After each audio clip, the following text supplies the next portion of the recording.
All right, so we are working on optimization. Again, yesterday we did number 1, where again you're trying to figure out how to make one equation, it's maximize or minimize a particular situation. And most of the time they'll give you another kind of constraint to kind of work with, and this is going to help you get your equation into one variable. One variable is obviously the easiest to work with. Okay, so, well, technically the answer would be, because they're looking for 2 numbers, so those would be the 2 numbers.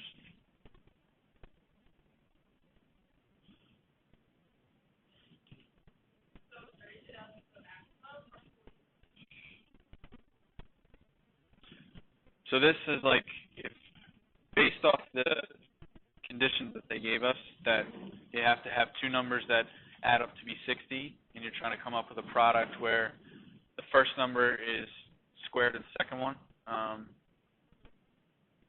These 2 numbers are going to give you the biggest product based off those conditions. All right, so I have an 8-inch pipe cleaner bent into the shape of a rectangle. What dimensions of the rectangle will produce a rectangle with a maximum area? All right, so that's kind of my clue there. All right, so I got Mr. Pipe cleaner put into a rectangle. All right, I can call that. Right, if I'm trying to find the area of that rectangle, I can call this one side X and this other side, say Y. Right? So if I'm trying to maximize the area, right, that's the equation that I'm trying to find the max of, X times Y. But we have to kind of come up with another condition. Right? So if it says you only have, the pipe cleaner is only 8 inches long, right? How could you kind of come up with a constraint based off of that? Very good. All right, so that's kind of like your perimeter constraint, right? Would be 2x plus 2y is equal to 8, right? That's kind of like what you're kind of like restricting the situation. So really, if we didn't have this, I could plug in whatever numbers I wanted, and we could be here forever. But they're going to kind of give you a condition to kind of limit your options. Yeah, the last one was the 2 numbers had to add up to be 60. All right, so again, if I add up all the sides of this pipe cleaner, right, it's got to come out to be 8. So that's kind of what you are restricted by. So I need to kind of take that and solve it for one of the variables. Now, it doesn't really matter which one I use because they're both, so the first power doesn't really matter. So say if we solve it for x, I have 2x equals 8 minus 2y. So then x has to be 4 minus y. So based off of that, what range should we be looking at for y here? Yeah, think like practically, like what numbers could it possibly be between? Right. Good.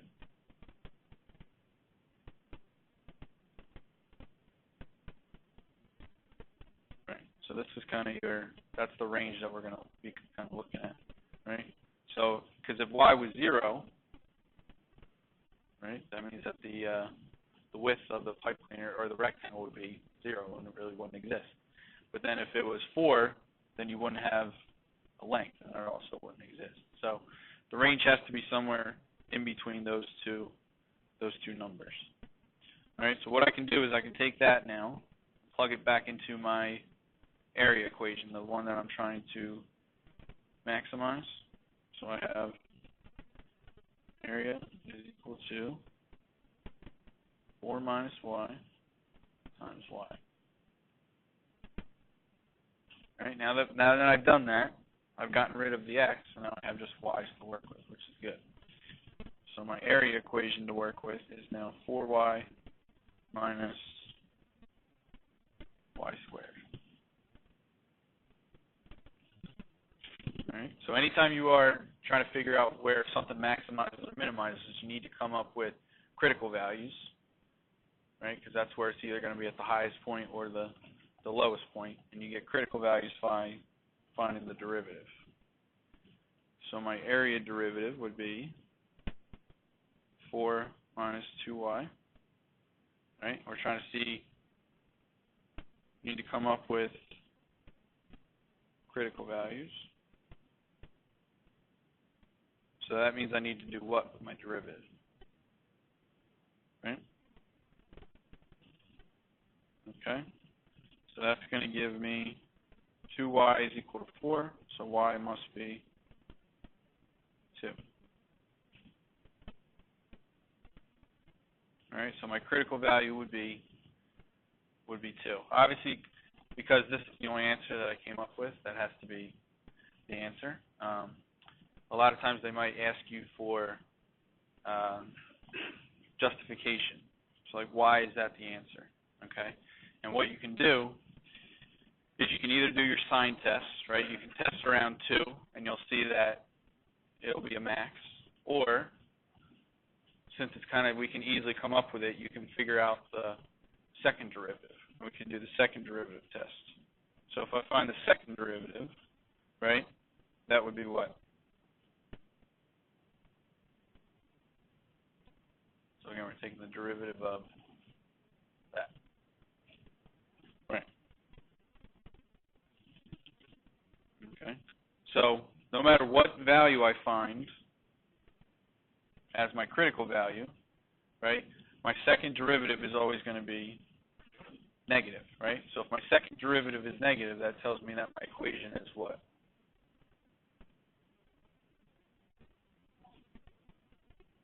Concave what? Down. All right. So since the second derivative is less than 0 for all values of y,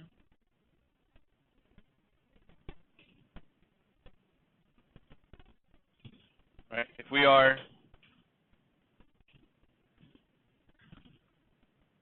concave down, right, that means that that's kind of what my graph is going to be looking like, and that means that any critical value is going to give me a what?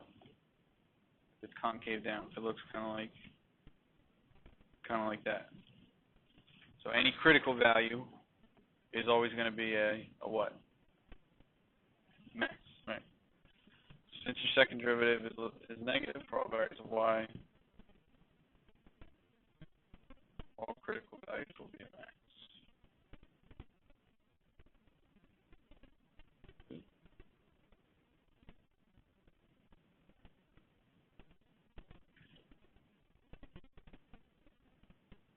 All right, so this is kind of your justification for why that's the answer. It says justify, yeah. And I feel like using the second derivative is probably the easiest way to go. You could do the first derivative test if you wanted to. Well, not yet. We figured out that y must be 2, so now we're going to go back and figure out what x is. Right, so if we figured out y was 2, x has to be what? X has to be 2. Rectangles are squares. So your dimensions would be what?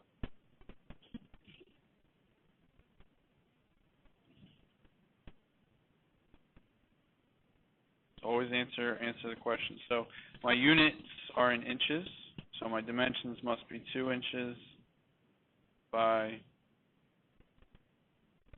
write that up by 2 inches.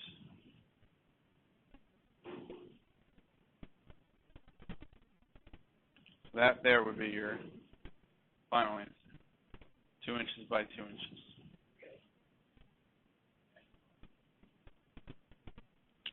Yeah.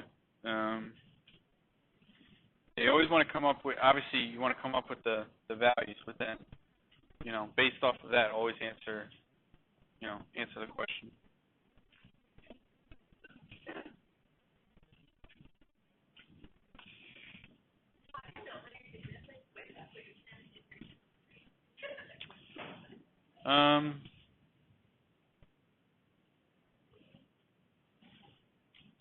So usually, they'll tell you, what gives me the area that maximizes or minimizes or whatever. So that's something that you're trying to find the derivative of. And usually, anything that they'll tell you, you have this much material to use, or you have this much area to use. That'll tell you, that's what I'm limited by. So that's your constraint to work with.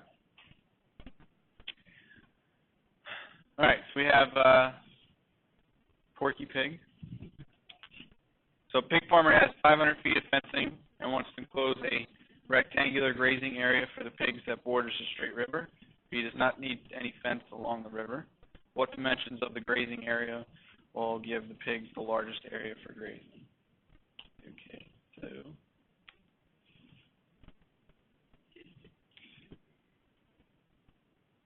all right, we got a river here.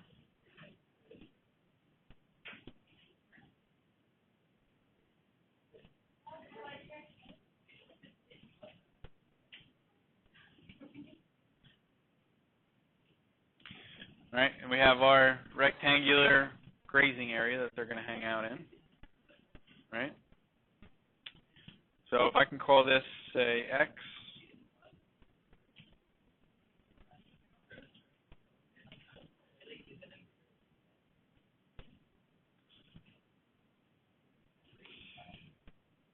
all right, so if we're trying to figure out, what are we trying to maximize here? Right, so if I come up with an area for this, right, this would be, what would my area equation be? Area, right, equals X times Y.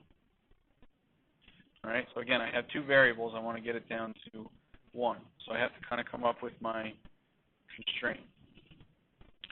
So what other piece of information does it give us? 500 feet of fencing, right? So that again deals with kind of the perimeter of your fence, right? No, we don't need a side on the river because they don't like to swim.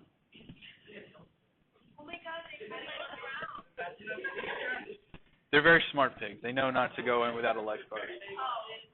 Yeah.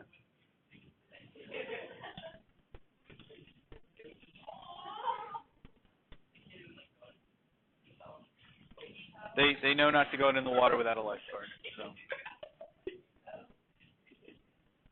All right. So if I only have 500 feet to work with, right? What would my constraint equation look like?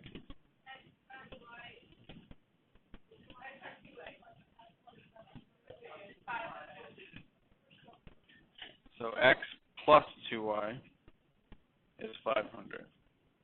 Right? So if I add all the lengths of the sides up, it should come out to be 500, right?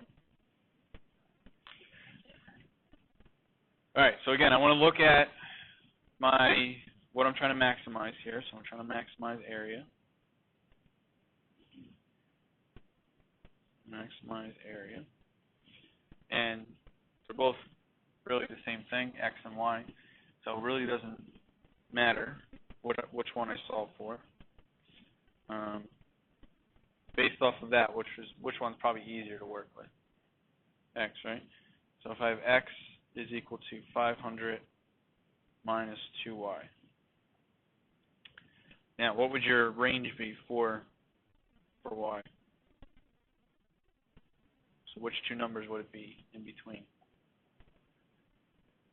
Very good. Right? So if y is 250, right, then x would be 0, and it would be no length. If it was 0, it would have no width. All right, so I'm going to use that in my area equation. All right, so I have area is equal to 500 minus 2y times y. So we have 500y minus 2y squared.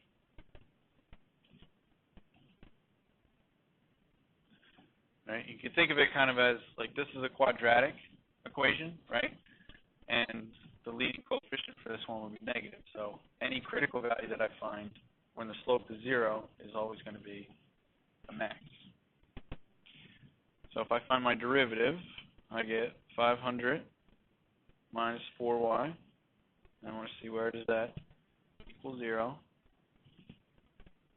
So that's going to give me 4y is equal to 500. So y would have to be what? Good?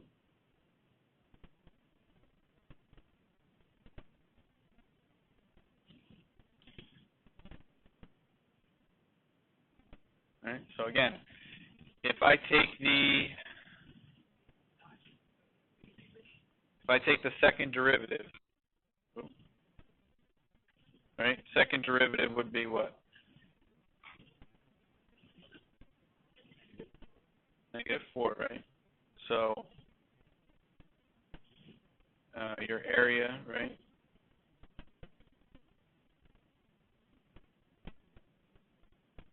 would be concave down for all values. So y equals 125 must be a max.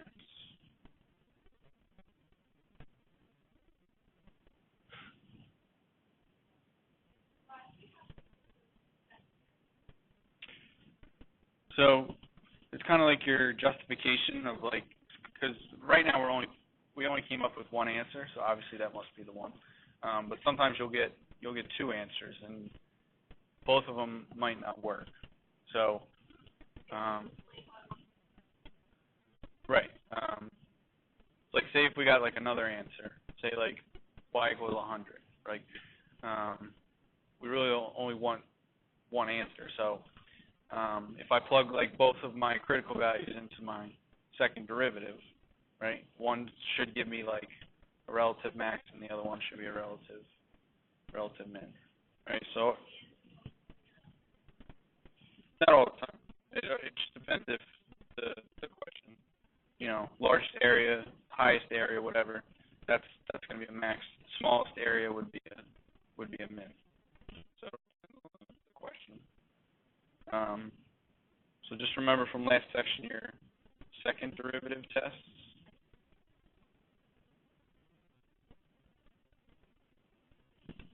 Right? You want to figure out where your derivative equals 0 and find your critical values.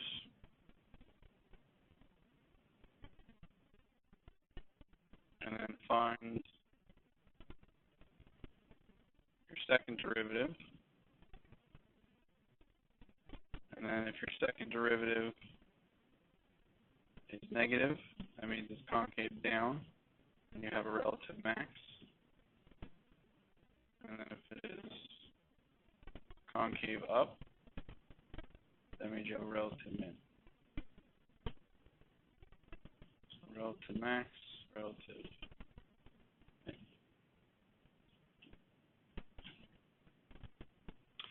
Okay, so if y is 125, x would have to be what? 250. Okay. So,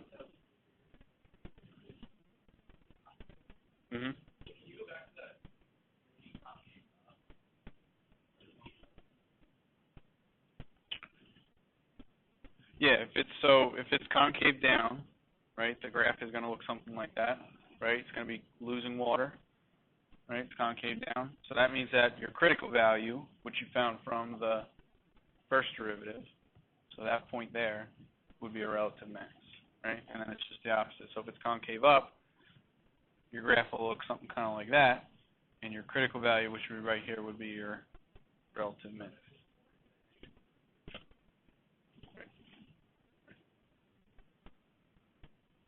Okay, is that the answer? What dimensions?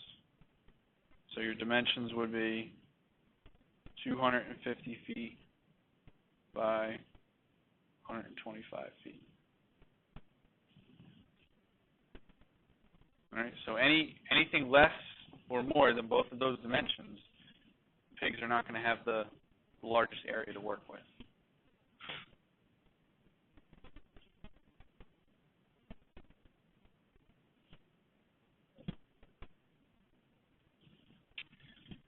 Okay, so kind of what we've been doing. I kind of think it's always good to kind of draw yourself a picture to kind of work with. You can kind of visualize it that way. You want to write your primary equation. That's what you're trying to find the most of or the least of. All right, and then you need to come up with your second equation. They'll usually give you that in the introduction to the problem. Differentiate and then find the extreme. Okay, so it says find the point on the curve of y equals x squared closest to 3, 0.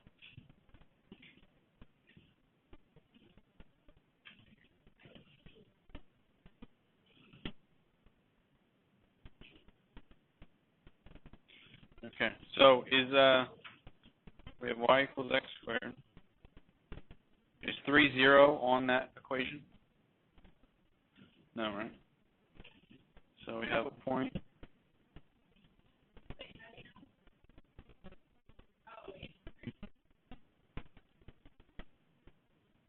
Right, so if you plug in 3 for x, you're not going to get 0 back. All right, so what we're trying to do is somewhere along this curve, right, we have a point that is going to be the closest to this point over here. We're trying to figure out what exactly would that point be. Right, so what could I label this point to be?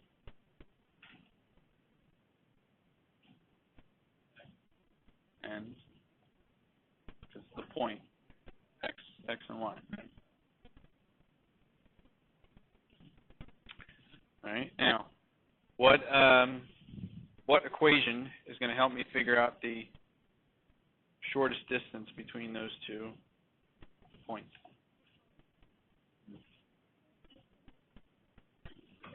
Distance formula, right? So I'm trying to figure out, again, the distance between x and y, 3, 0, right? And then we're going to try and figure out the shortest distance between those 2 points. Right? So we have my distance formula. Anybody remember what that was?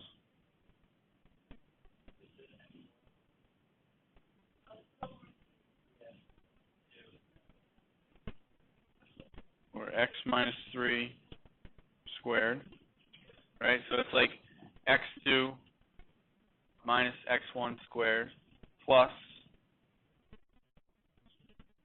y minus 0 squared, right?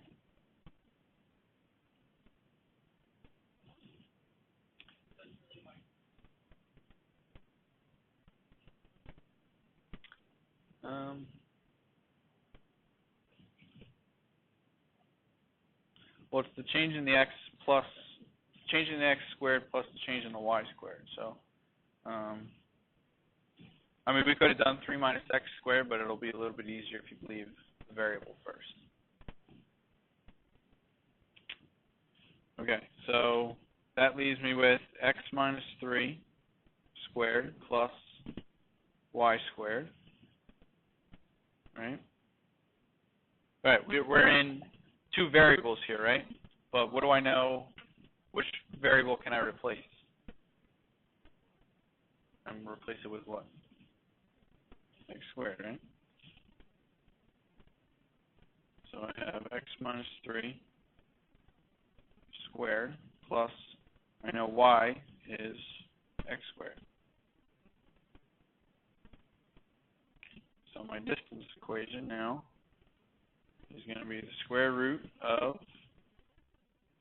x minus 3 squared plus x to the 4th. And then if I simplify out the x minus 3 squared,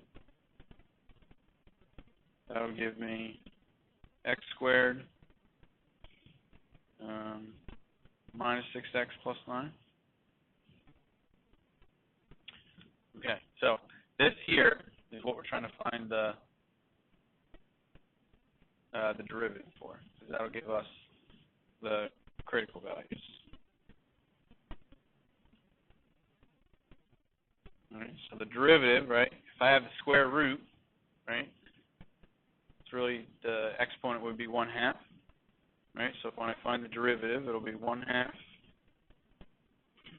x to the 4th plus x squared minus 6x plus 9 to, right? You can change that to be this polynomial raised to the 1/2. So when you take its derivative, the exponent comes down. And then don't forget the chain rule. So we got 4x cubed plus 2x minus 6.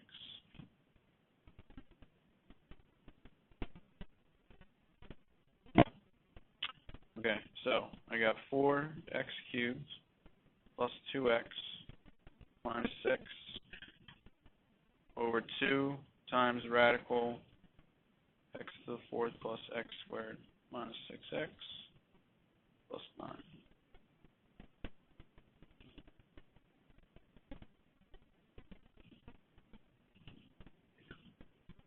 I can take out the 2. So 2x cubed plus x minus 3 over radical x to the 4th plus x squared minus 6x plus 9. Okay, so this is my final derivative that I want to work with. So we're trying to see where does this derivative equal 0, right? And when does that happen? Numerator, right? So I'm trying to see where does 2x cubed plus x minus 3 equals 0.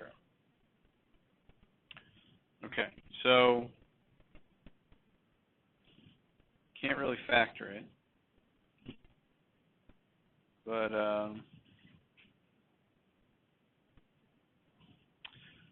what I would do is I would put that equation there into your calculator.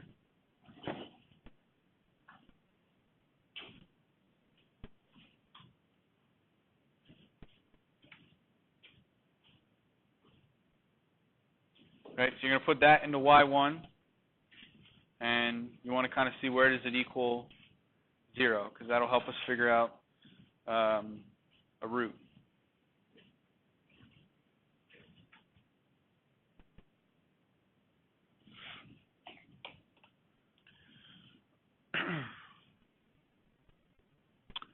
Come on.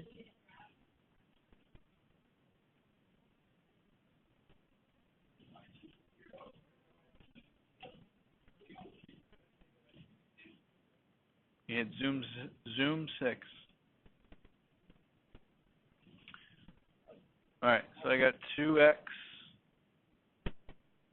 cubed plus x minus 3.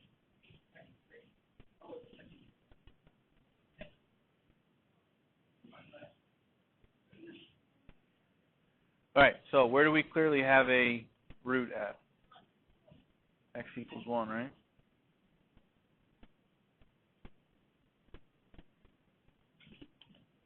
All right, good. So that's going to be one of our roots.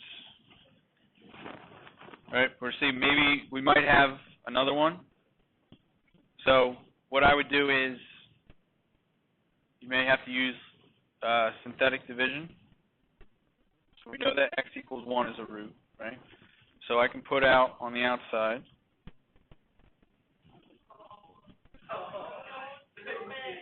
So how can what do I want to write on the top line if I'm doing synthetic division with that equation?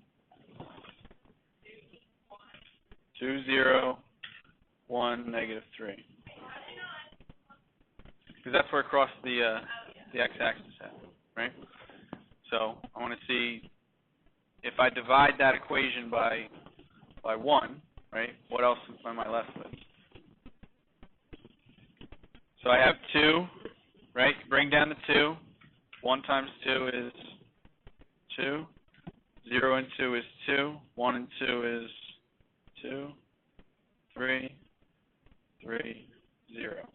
Okay, so that leaves me with x minus 1 and then 2x squared plus 2x plus 3.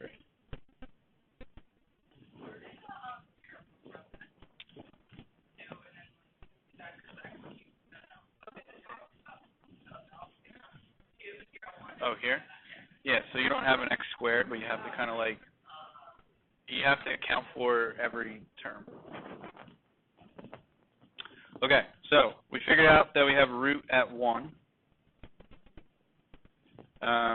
This equation here, does that ever equal 0? No.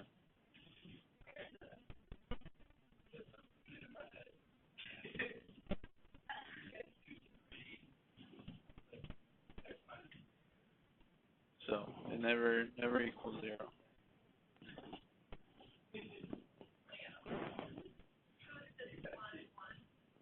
Good.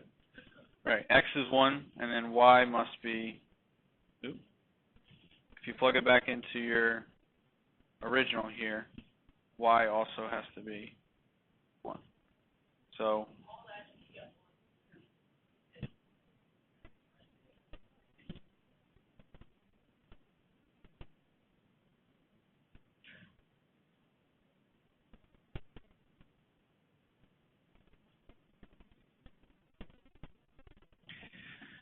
whew.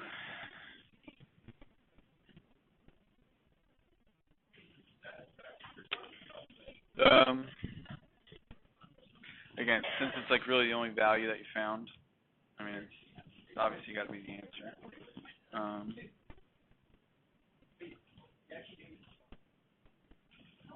If you wanted to like really justify it, you'd have to kind of test around in the first derivative if you wanted to do that. That would probably be a multiple choice question.